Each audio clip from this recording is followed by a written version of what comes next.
Hi everyone, I'm Lynne McSweeney, owner of Savannah Yoga Bar. Today I'm going to teach you some poses to help you work on balance and strength, which are both crucial as we start aging. So grab your mat and let's get ready to go. Let's start with the basics of tree pose.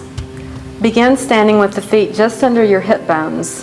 Ground down through both feet evenly, distributing the weight between the heels and balls of the feet. Don't lock your knees here. Bring a small bend so that you can stand easily.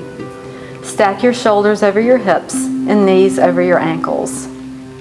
Shift the weight onto your left foot as you bring your right foot up to your shin or your inner thigh. Just make sure you don't press the foot onto the knee joint. Engage your abdominal muscles to help you stand up nice and tall. Bring your palms together in front of your chest and relax your shoulders. Try to stay for 10 breaths, then repeat to the other side. A nice trick to help you work on balance is to take your mind off of it. Imagine that you're standing in front of the sink washing dishes. If you focus on the action in your hands, you might forget that you're standing on one leg. Next, let's work on chair pose.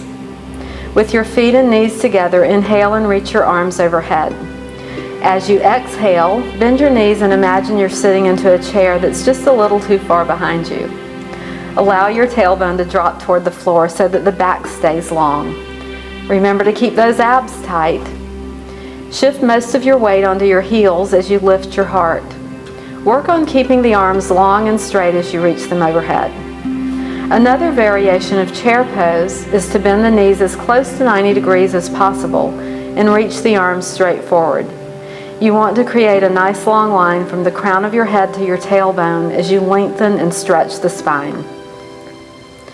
Our next poses will focus mostly on upper body strength, although you will still be working on your legs and your core.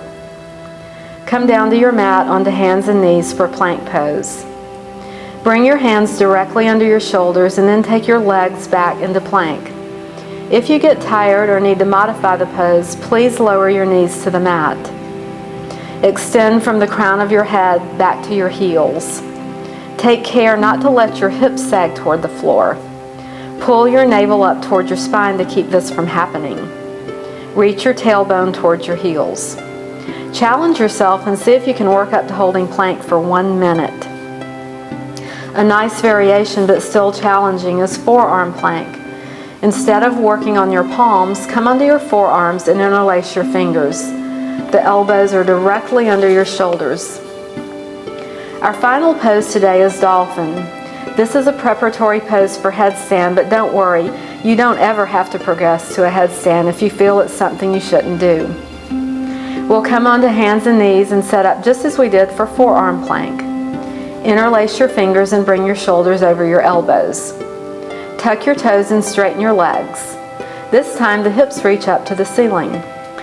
Your head does not touch the floor in this pose, so it's great to decompress the cervical spine at the same time as you're getting upside down.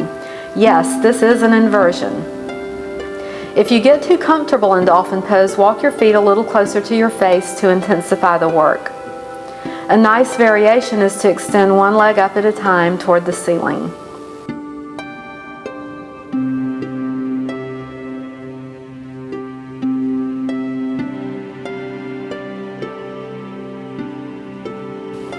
When you're ready to release the pose, carefully lower your knees to the mat and sit back in child's pose with your arms by your sides, palms facing up.